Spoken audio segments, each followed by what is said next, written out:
Halo Bapak Ibu, selamat datang di channel gua. Dan sebelum lanjut nih, buat kalian yang gak kuat sama cerita tindak kekerasan, skip aja deh. Karena kali ini gua akan membahas salah satu kasus kekejaman remaja, yaitu salah satu anggota Yakuza yang dengan brutalnya menyiksa seorang gadis SMA. Gadis itu adalah Junko Furuta. Ia disekap selama 44 hari. Dan yang mana selama 44 hari itu dia mengalami berbagai siksaan yang cukup gak masuk akal.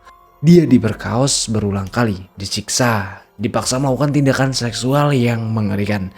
Dan bahkan dibunuh dengan cara yang cukup brutal. Lantas gimana nih kronologi lengkapnya dan detail penyiksaan yang diderita Junko selama disekap? Jangan skip video ini dan mari kita kupas tuntas. Junko Furuta adalah seorang wanita yang lahir pada 18 Januari 1971 di Misato, Prefektur Saitama, Jepang. Dia dibesarkan di keluarga yang harmonis bersama ayah, ibu, dan kedua saudara laki-lakinya. Di saat mulai bertambah remaja, Junko ini melanjutkan sekolah menengah atas di Yashimo, Miami. Nah, semasa di SMA inilah Junko ini terkenal sebagai anak yang cantik, rajin, dan dia juga selalu mendapatkan nilai bagus di sekolah. Junko juga merupakan anak yang baik dan ramah. Karena hal inilah dia punya banyak teman. Selain itu, Junko ini merupakan anak pekerja keras yang mana meskipun kesehariannya Junko ini sibuk belajar, dia juga tetap bekerja paruh waktu selama 2 hari dalam seminggu di sebuah toko elektronik. Nah, kenapa kayak gitu? Karena setelah lulus sekolah juga dia punya rencana buat kerja di sana secara full time. Uang hasil kerja paruh waktunya itu akan digunain Junko untuk biaya tambahan study tour. Meski Junko ini dikenal anak yang cantik, baik, dan pinter, tapi hal ini ya masih ada aja gitu yang gak suka sama dia karena iri. Nah kan, wanita kayak Junko aja masih ada yang gak suka. Jadi ya buat kita yang biasa-biasa aja, stop buat mikir kita bisa nyenangin semua orang. Oke, lanjut. Sampai di suatu hari, Junko ini menjadi wanita primadona para pria SMA-nya. Nah, disinilah Junko juga ternyata satu sekolah dengan anak berandalan yang merupakan salah satu anggota Yakuza. Dia adalah Hiroshi Miyano, yang ternyata dia itu menyukai Junko karena kecantikannya. Miyano saat itu berusia 17 tahun dan merupakan anak yang cukup nakal dan bandel banget. Dia itu juga kerap kali melakukan perundungan, bahkan tindakan senonoh seperti pemerkosaan. Dia juga kerap kali ngelawan dan berani melakukan kekerasan sama ibunya sendiri. Nah, tau gak sih hal ini juga tuh dipicu karena Miyano juga semasa kecilnya kurang dapat kasih sayang dari kedua orang tuanya. Sewaktu melakukan kenakalannya ini, Miyano selalu sumbar gitu kalau dia ini merupakan anggota Yakuza. Oke, perlu diketahui, Yakuza sendiri adalah sebutan bagi anggota dari organisasi kriminal terorganisir yang beroperasi di Jepang. Organisasi ini juga dikenal sebagai Ninkyo Dantai atau kelompok kriminal dengan kode etik yang kuat. Karena kerap kali melakukan berbagai tindak kriminal inilah Yakuza juga mendapat julukan mafia Jepang. Dan nama Yakuza saat itu cukup besar di Jepang dan menjadi momok yang cukup menakutkan untuk rakyat biasa. Jadi karena hal inilah murid-murid sekolah itu nggak ada yang berani membantah perintah Miyano. Ya lebih baik mereka mengalah daripada ngelawan dan malah membahayakan nyawa mereka sendiri atau bahkan keluarga mereka. Sebenarnya Miyano ya cuma kroco-kroconya Yakuza. Tapi karena dia itu ngerasa punya backingan yang kuat dan kali itu juga nama Yakuza cukup ditakuti gitu kan. Makanya dia itu bisa seberani itu ngelakuin perbuatan yang semaunya. Tapi di sini ketertarikan Miyano kepada Junko ya cuma mau memuaskan nafsunya ke Junko Furuta. Bukan semata-mata karena cinta. Hingga di suatu hari nih, Miyano ini menyatakan perasaannya ke Junko. Tapi Junko yang sebelumnya belum pernah pacaran, dia nggak agak sedikit gugup gitu kan. Dan apalagi orang yang nembak dia itu bukan anak baik-baik. Dan Junko ini cukup berani gitu sini. Karena kalau ini terjadi pada wanita selain dia, mungkin ya akan dengan terpaksanya mengiyakan perkataan Miyano. Dan sebaliknya yang dilakuin Junko adalah dia memilih untuk menolak Miyano dan beralasan ingin berfokus belajar dan mempersiapkan dirinya untuk menghadapi ujian kelulusan. Miyano yang selama ini gak pernah ditolak dan baru kali ini permintaannya ditolak. Dia itu ngerasa harga dirinya diinjak-injak dan sakit hati sama Junko. Dan hal inilah yang menjadi momen awal nasib malang Junko Furuta. Suatu malam, tepatnya pada 25 November 1998 di jam 8.30 waktu setempat. Junko baru aja menyelesaikan pekerjaan paruh waktunya dan sedang dalam perjalanan pulang ke rumahnya dengan menaiki sepeda miliknya. Nah, secara kebetulan juga di malam itu Miyano dan teman-temannya sedang berkeliaran di kawasan yang dilintasi Junko. Mereka di sana seperti biasanya mencari perempuan untuk dijadikan korban pemuas nafsunya. Miyano yang gak sengaja ngeliat Junko sedang melintas, dengan sasetnya dia itu meluncurkan strategi-strateginya kepada rekan-rekannya. Saat itu Minato diperintahkan Miyano untuk menendang sepeda Junko. Nah, akibatnya Junko pun terjatuh dari sepeda. Dan di saat Junko jatuh itulah Miyano itu menghampiri Junko bak seorang pahlawan yang dengan modusnya dia itu ngebantu Junko bangun dari sepedanya. Dan dia juga membujuk Junko untuk diantarkan pulang. Junko yang saat itu gak menaruh curiga sama sekali dengan si Miyano, dia mengiyakan tawaran Miyano. Tapi hal selanjutnya gak disangka oleh Junko. Di tengah jalan Miyano malah membawa Junko ke sebuah gedung kosong. Di tempat inilah Miyano lagi-lagi memamerkan kekuasaannya kalau dia ini memiliki koneksi dengan si Yakuza. Dan dengan rasa takutnya Junko ya terpaksa pasrah terhadap perlakuan Miyano. Jitu pak, Junko ini disekap dan diperkaos. Setelah meluapkan nafsu bejatnya ini, lalu Miyano membawa Junko ke hotel terdekat. Dan lagi-lagi Junko itu mendapat ancaman kalau dia ini akan menerima konsekuensi karena udah menolak cintanya. Sesampainya di hotel, Miyano ini mengundang sejumlah temannya yang merupakan komplotannya juga dalam melakukan kenakalan jalanan yang terdiri dari Jo Ogura, Yasushi Watanabe, dan Minato. Lagi-lagi di sini Junko diperlakukan senonoh oleh Miyano dan kawan-kawannya. Gak cukup sampai di sini, karena mungkin di sini Miyano ya emang udah gak punya hati atau emang terlanjur sakit hati karena cintanya ditolak Junko ya. Tapi Miyano selanjutnya memutuskan untuk membawa Junko ke kamar Minato. Nah, kenapa di sana? Oke, jadi coba balik lagi ke latar belakang gitu ya. Miyano dan rekan-rekan satu geng lainnya itu menjadikan kamar Minato sebagai markas mereka. Dan hal ini juga tanpa diketahui kedua orang Minato. Karena nih, akses keluar masuk mereka melalui jendela kamar Minato. Untuk masuk ke sana, mereka harus memanjat tangga terlebih dahulu. Hal ini dilakukan mereka supayanya orang tua Minato nggak mengetahui aksi mereka kumpul-kumpul di kamar Minato. Dengan perintah komandannya, ya Minato ini nggak bisa menolak untuk mengajak Junko ke kamarnya. Karena di sini Minato juga tampaknya cukup takut dengan si Miyano ini. Dan Miyano juga menyuruh Minato mengakui bahwa Junko sebagai pacarnya. Supayanya orang tua Minato ya nggak ada yang curiga. Setelah berada di kamar Minato, Junko merasakan tekanan yang sebenarnya. Bukan cuma mentalnya yang kena di sini, tapi juga berbagai perlakuan kekerasan kepadanya. Nah, lantas seperti apa penderitaan yang diterima Junko selama berada di sana? Junko di sana diperlakukan sebagai wanita pemuas nafsu Miyano dan kawan-kawan. 2 hari setelah hilang dan tanpa adanya kabar, tentu aja dong orang tua Junko itu melaporkannya atas kehilangan Junko ke kepolisian. Mengetahui kalau orang tua Junko melapor ke kepolisian, Miyano itu langsung ngasih telepon ke Junko supaya dia nelpon orang tuanya. Nah, jangan kira Miyano itu berbaik hati atau luluh dan melepaskan Junko.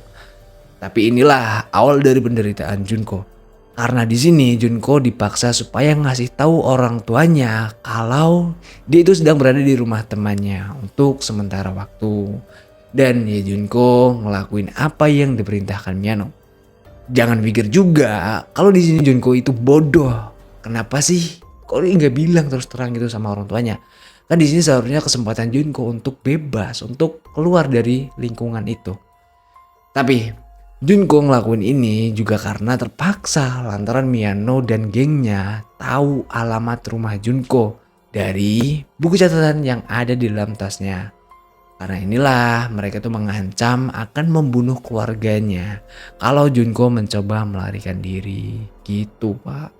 Selama di sana, Junko itu disiksa dan diperkaos secara bergiliran. Dan selama 44 hari lamanya, Junko disekap di kamar itu. Di sini, bukan cuma Miyano dan ketiga temannya yang secara bergiliran memerkaos Junko.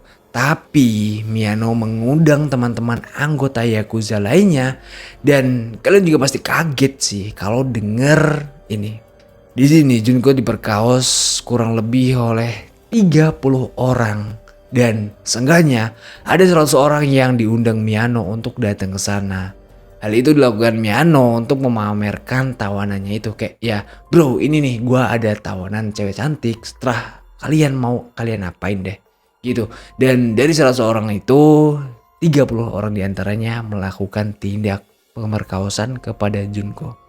Tapi gak satupun dari mereka yang bergerak hatinya untuk melaporkan penyiksaan yang dialami Junko. Maka nih, orang tua Minato selaku pemilik rumah itu juga sebenarnya tahu kalau Miyano itu memperlakukan Junko semena-mena. Dan emang ya banyak lalu lalang orang-orang yang keluar masuk ke kamar itu. Jadi gak bisa dipungkiri hal ini ya semakin menimbulkan kecurigaan orang tua Minato. Nah, masalahnya karena mereka tuh tahu Miyano adalah anggota Yakuza. Jadi ya mereka juga takut kalau nantinya malah yang jadi korban selanjutnya adalah Minato anaknya. Maka dari itu mereka ya milih pura-pura nggak tahu atas hal ini. Dan selama 44 hari penyakapannya ini Junko mengalami hal yang cukup sadis. Karena gue juga nggak sanggup buat nyebutin satu persatu penyiksaan yang dialami Junko. Coba kalian baca sendiri apa yang dialami Junko selama 44 hari itu. Dan gue yakin nih, kalian yang coba membaca dan meresapinya bakalan kayak ngena sendiri dan gak kebayang siapa yang dirasain sama Junko saat itu. Coba kalian baca.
Nah, gimana nih? Selain banyak penyiksaan yang dialami Junko, alasan gue nggak mau nyebutin ya karena hal ini terlalu kejam gitu. Tapi penyiksaan ini berakhir di bulan Januari setelah Junko sudah nggak tahan lagi dengan penderitaan yang dia alami. Tepatnya di tanggal 4 Januari 1989, Junko menghembuskan nafas terakhirnya setelah sebelumnya disiksa Miyono dan kawan-kawan. Mengetahui Junko udah meninggal, mereka barulah panik dan coba cari cara untuk membuang jasad Junko. Setelah dipikir-pikir, Miyono itu menemukan cara. Dia membeli semen dan tong yang bervolume 208 liter dari toko bosnya yang dulu. Lalu jasad Junko dibungkus menggunakan selimut dan dimasukkan ke dalam tong yang selanjutnya. Tong itu diisi dengan adukan semen basah. Pada akhirnya di jam 8 malam waktu setempat, para pelaku itu membawa drum itu ke sebuah daerah bernama Koto di Tokyo. Mereka kemudian membuang drum itu. Nah, sebenarnya dalam penyekapan Junko ini, polisi itu udah dapat laporan sebanyak 2 kali atas keberadaan Junko. Nah, yang pertama gini Pak, Kochi Ichira, yaitu salah satu orang yang pernah berada di dalam rumah Minato. Nah, dia ini ya kayak salah satu orang yang diundang Miyano ke sana buat nyaksiin tawanannya itu, yaitu si Junko Furuta gitu kan. Dia itu menceritakan kejadian itu kepada saudara laki-lakinya. Setelah itu, saudara laki-laki Koichi itu menghubungi kepolisian. Dan atas laporan itu, 2 orang polisi mendatangi rumah Minato. Tapi kedua petugas itu pergi setelah dikasih tahu bahwa di rumah itu nggak ada seorang perempuan oleh si Minato. Nah, salahnya mereka adalah mereka tanpa melakukan pendalaman dan pengecekan terlebih dahulu di rumah Minato itu. Terus yang kedua, Junko Furuta juga berhasil meraih telepon dan menghubungi kepolisian. Tapi hal ini ya langsung diketahui Hiroshi Miyano sebelum mengatakan apapun ke telepon itu. Polisi yang dapat telepon dari si Junko, nah dia langsung telepon kembali kan ke telepon itu. Tapi di sini Miyano lah yang mengangkat teleponnya dan dia bilang bahwa dia nggak sengaja menghubungi mereka, itu cuman isengan adiknya sendiri gitu.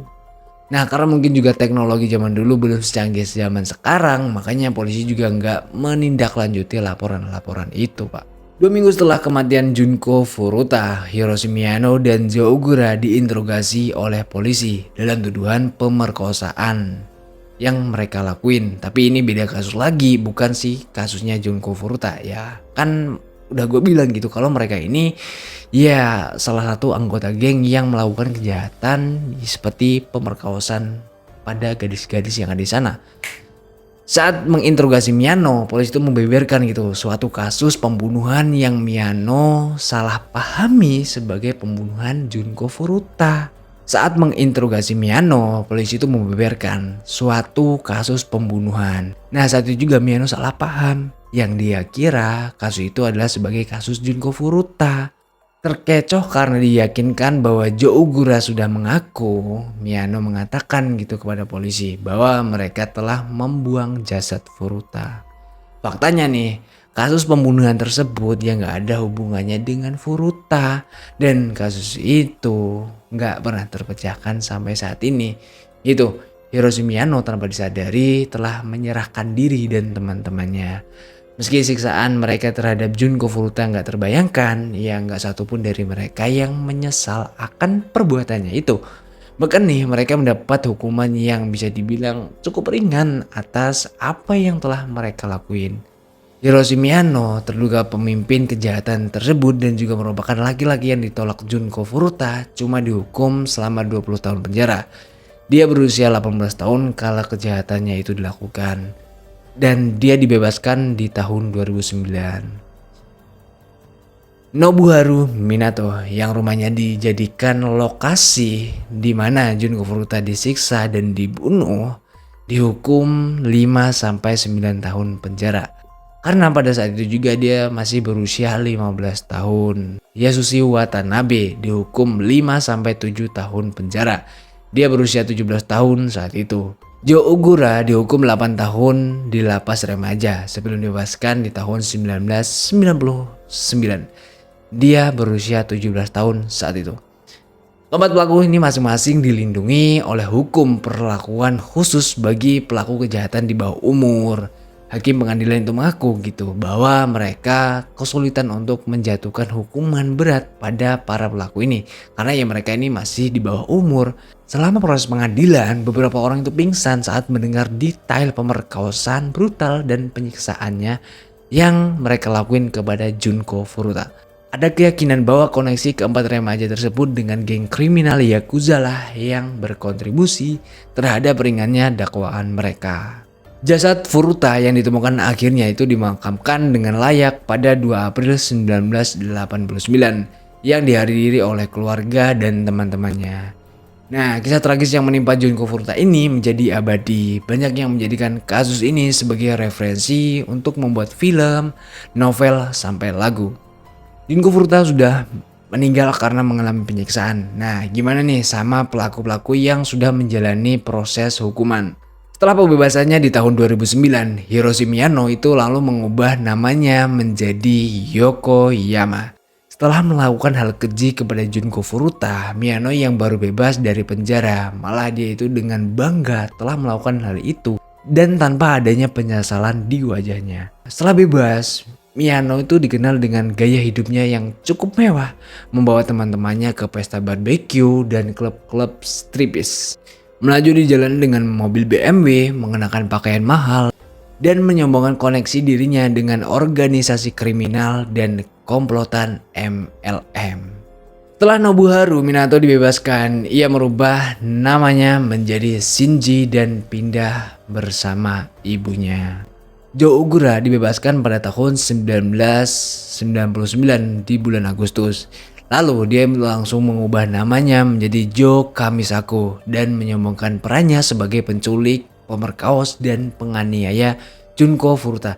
Bukannya nyesel atas tindakannya, tapi dia malah bangga dan menyombongkan hal itu gitu kan. Konyol banget gitu ya. Nah, setelah bebas juga dia itu menghabiskan uang tabungan ayahnya yang seharusnya uang itu dikasihkan kepada orang tua Furuta. Uang itu dia gunain untuk membeli barang-barang mewah dan hidup glamor. Ibu Ogura itu diduga merusak nisan Junko Furuta dan menuduh bahwa Furuta lah yang telah merusak kehidupan anaknya.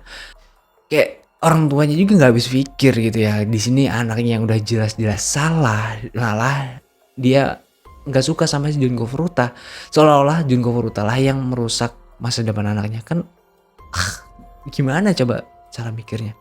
Sejauh ini hanya Yasushi Watanabe yang tidak terlibat pelanggaran hukum lagi dan ya nggak ada banyak informasi mengenai dirinya. Oke, itulah tadi pembahasan kita hari ini tentang kasus Junko Furuta. Gak bermaksud mengulik luka lama yang ada, tapi maksud gua menceritakan kembali kasus ini adalah kita ambil nih pelajaran pada kasus ini. Dan jangan sampai nih hal-hal kecil seperti perundungan dan bullying terjadi di lingkungan sekitar kita. Atau bahkan kita sendirilah yang melakukannya.